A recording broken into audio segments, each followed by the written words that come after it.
L'alarme d'urgence du vol Apex 788 retentit dans le cockpit comme un cri désespéré. Des lumières rouges clignotaient frénétiquement sur le tableau de bord, tandis que le Boeing 767 piquait en chute libre à 10 000 mètres d'altitude.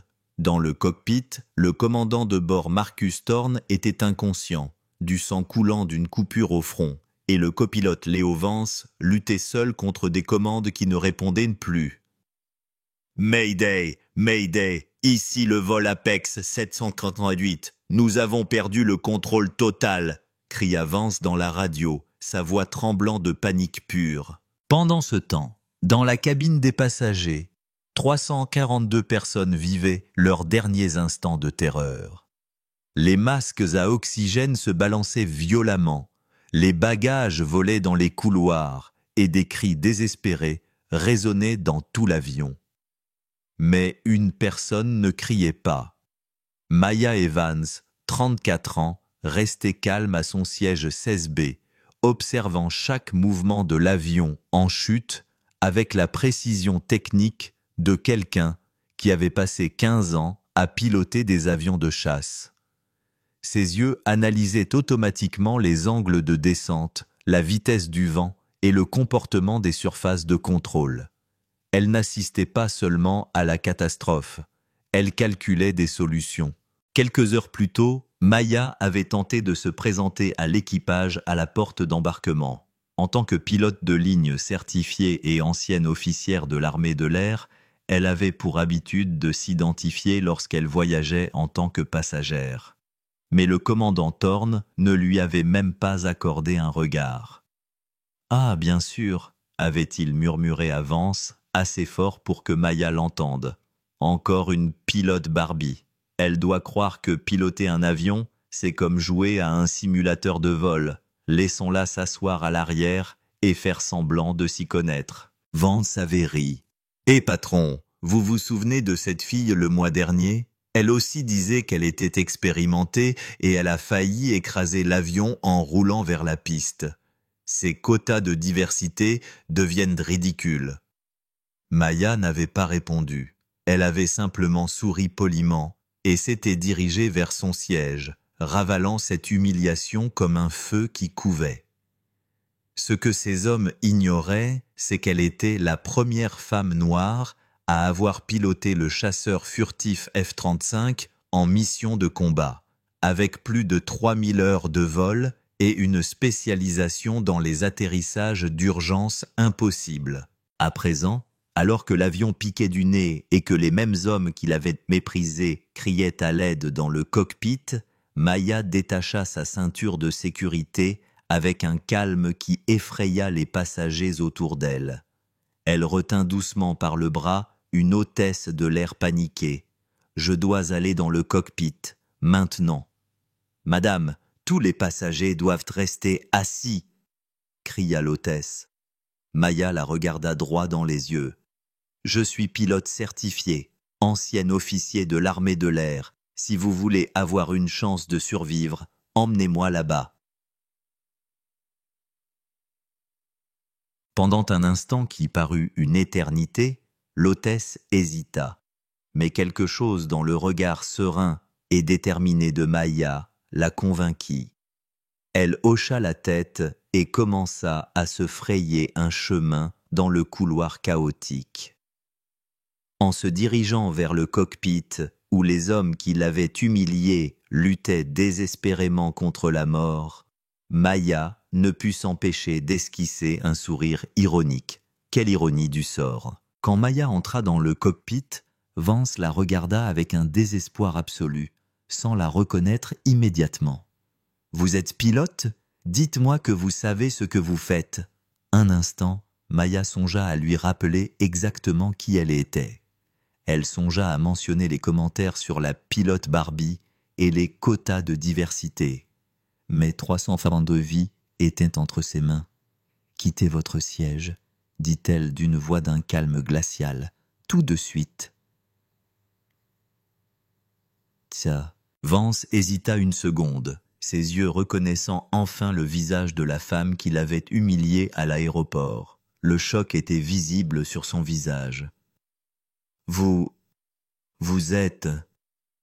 C'est la pilote Barbie qui va vous sauver la vie, compléta Maya en prenant les commandes avec des gestes précis et assurés.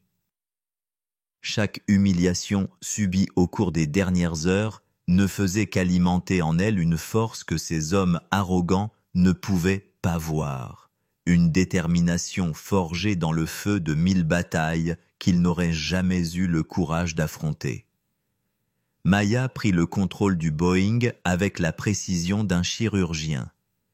Le système hydraulique principal est hors service, mais le système secondaire répond encore, murmura-t-elle.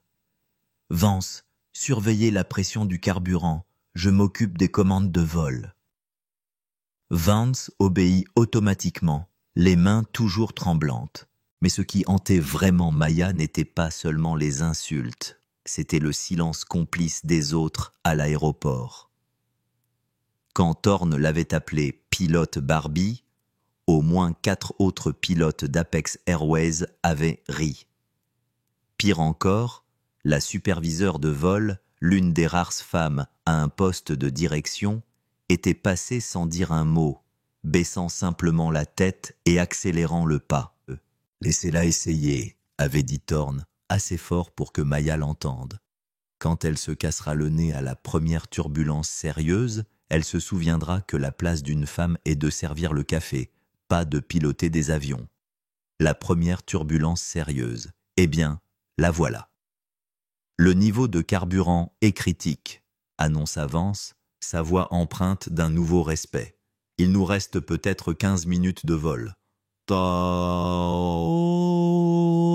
Maya regarda par le hublot. En dessous d'eux, il n'y avait que des montagnes escarpées et des forêts denses à perte de vue. Aucun grand aéroport à moins de 300 km. Mais elle avait remarqué quelque chose sur la carte lors du briefing de sécurité. Une information que son expérience militaire lui avait appris à toujours mémoriser. Une piste d'essai gouvernementale abandonnée, construite pour des projets secrets et oubliée des cartes civiles modernes. Vance, contactez le contrôle aérien. Dites-leur que nous sommes en état d'urgence maximale et que nous avons besoin de toutes les ressources de sauvetage disponibles aux coordonnées que je vais vous donner. Quelles coordonnées? Il n'y a rien dans cette région. Faites-moi confiance, dit Maya fermement. Ou préférez-vous que je réveille Thorne pour qu'il prenne le relais?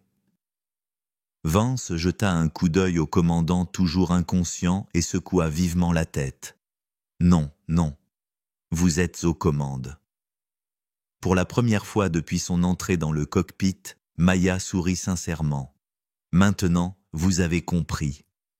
Son plan n'était pas une vengeance, mais une démonstration irréfutable que ceux qui l'avaient méprisé avaient commis la plus grande erreur de leur carrière.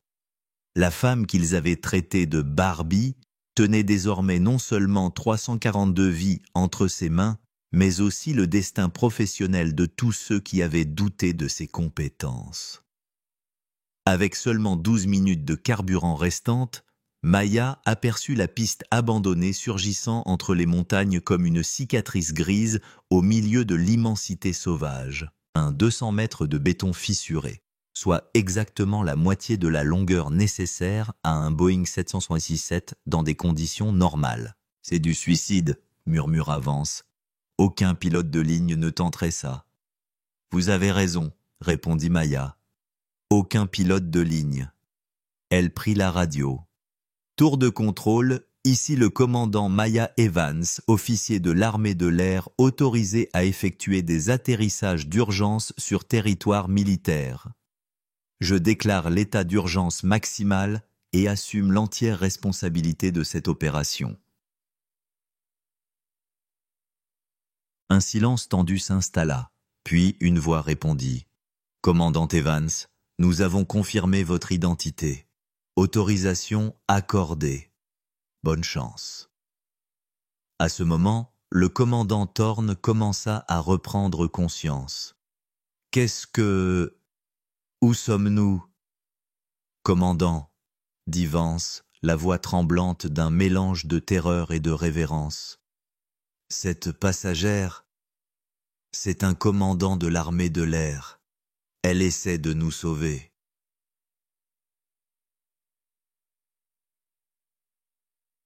Le regard de Thorne croisa celui de Maya. La réalité commença lentement à s'imposer. La femme qui l'avait humiliée réalisait un atterrissage que peu de pilotes au monde auraient osé tenter.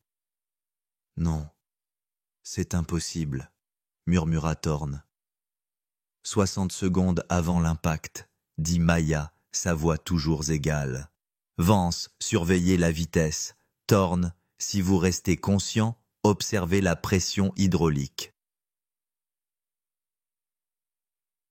Maya releva le nez de l'avion à la dernière seconde, effectuant un arrondi parfait qui adoucit l'impact. Les roues principales touchèrent le béton dans un rugissement assourdissant, suivi par la roue avant.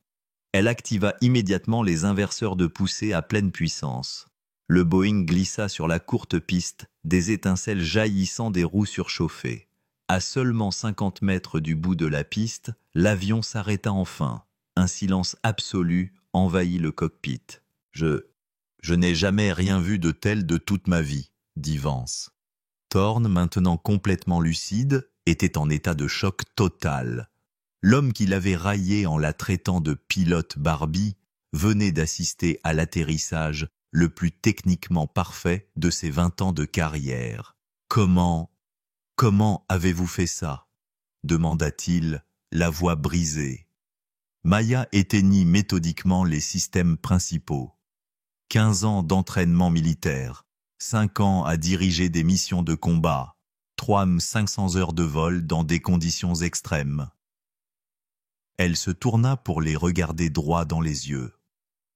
Tout ce que vous auriez pu savoir si vous aviez pris la peine de consulter mon dossier, au lieu de supposer que j'étais juste un autre quota de diversité. La porte du cockpit s'ouvrit et l'hôtesse de l'air entra, les larmes aux yeux.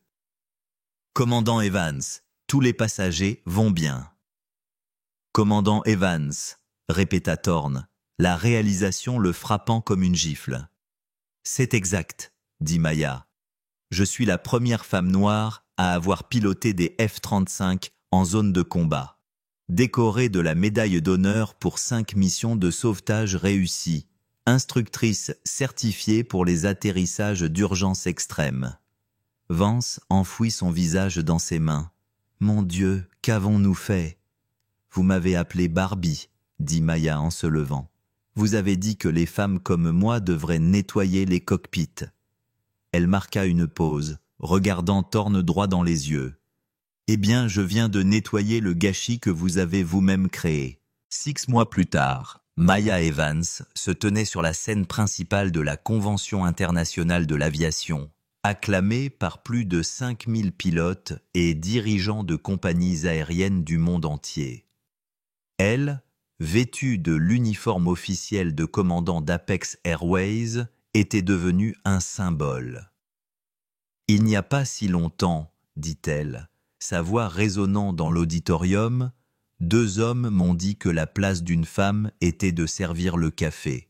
Aujourd'hui, je dirige la flotte d'intervention d'urgence d'Apex Airways et je forme des pilotes aux situations extrêmes. » Après l'enquête, Thorne fut déchu de sa licence de vol à vie, non seulement pour son comportement discriminatoire, mais aussi pour avoir falsifié ses heures de vol. Vance fut rétrogradé au rang de copilote sur des vols intérieurs courts et dut suivre des cours obligatoires sur l'éthique et la diversité, des cours conçus par Maya elle-même. Apex Airways, sous la pression de l'opinion publique, avait subi une refonte complète. Le programme de formation de Maya, connu sous le nom de Protocole Evans, était devenu la nouvelle référence du secteur. À toutes les jeunes filles noires à qui l'on a dit qu'elles n'avaient pas l'étoffe d'un leader, dit Maya, regardant droit dans la caméra. À toutes les femmes qui ont entendu dire qu'elles n'avaient pas le profil, je dis ceci. Votre compétence parlera plus fort que n'importe quel préjugé. À la fin de son discours, Maya ignora les journalistes. Elle se dirigea vers un groupe de 15 jeunes pilotes, toutes des femmes noires, latines et asiatiques, qui attendaient dans leurs nouveaux uniformes d'Apex Airways. « Prêtes pour votre premier vol en tant que commandant ?» leur demanda Maya en souriant. « Oui, commandant », répondirent-elles en chœur. En marchant ensemble, Maya ne ressentait ni colère ni satisfaction cruelle face à la chute de Thorne et Vance. Elle n'éprouvait que de la pitié pour ces hommes si petits qu'ils avaient besoin de rabaisser les autres pour se sentir grands. La véritable victoire de Maya et Vance n'a pas été de poser un avion dans des conditions impossibles, mais de prouver que la compétence et le caractère l'emportent toujours sur les préjugés et l'arrogance, ouvrant la voie à une nouvelle génération pour voler plus haut que jamais.